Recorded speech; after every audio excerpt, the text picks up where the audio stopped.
lamanya ya. Soalnya sebelumnya diaudit KAP lain kan? Ya benar, dan laporan keuangannya disusun berdasarkan PSAK umum. Oke, jadi di sini kita kan ngobrol santai tapi tetap jawab pertanyaan studi kasusnya. Masalah utamanya itu ada dua nih. Yang pertama itu yaitu soal imbalan pasca kerja yang belum dihitung sama perusahaan. Padahal karyawannya itu udah 30 orang dan perusahaannya berdiri dari tahun 2010. Harusnya udah ada kewajiban dong. Benar, berdasarkan PSAK 24, imbalan pasca kerja itu wajib diakui baik beban maupun kewajibannya.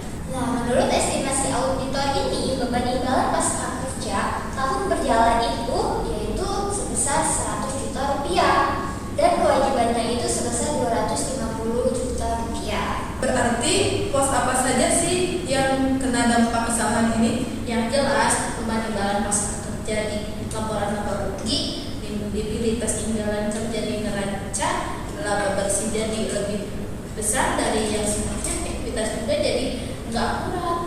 Intinya laporan keuangan itu belum mencerminkan kondisi sebenarnya lingkungan. Kasus gugatan lingkungan, jeng jeng jeng. Masalah kedua ada gugatan dari LSM lingkungan hidup senilai yaitu sebesar 500 juta rupiah. Tapi ini masih proses ya, belum ada keputusan pengadilan. Iya, makanya ini dikategorikan sebagai liabilitas kontingensi. Dan ini udah diungkapkan di catatan atas laporan keuangan di pos peristiwa setelah tanggal neraca. Kalau dari sisi audit, kriteria apa sih yang dipakai auditor? Kriteria yang PSAK sebagai standar akuntansi dan SA standar audit sebagai standar pemeriksaannya.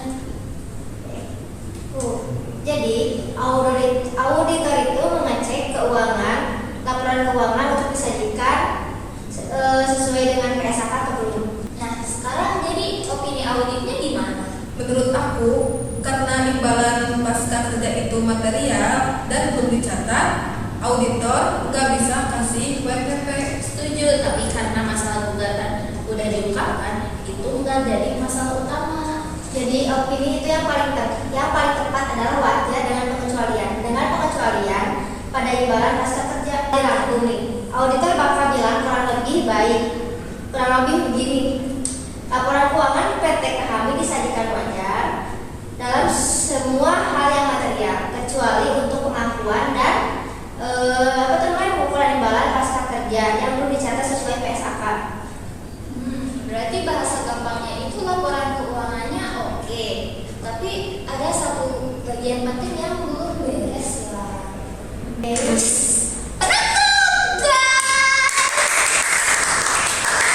Dari kasus ini kita bisa lihat kelalaian nyata satu akun aja bisa mempengaruhi opini audit dan penting banget buat perusahaan patuh sama PSAK, apalagi soal kewajiban karyawan. Oke, segitu dari kita pembahasan kasus studi dari kita. Semoga obrolan santai kita ini lebih gampang dipahami. Sekian dari kami. Wassalamualaikum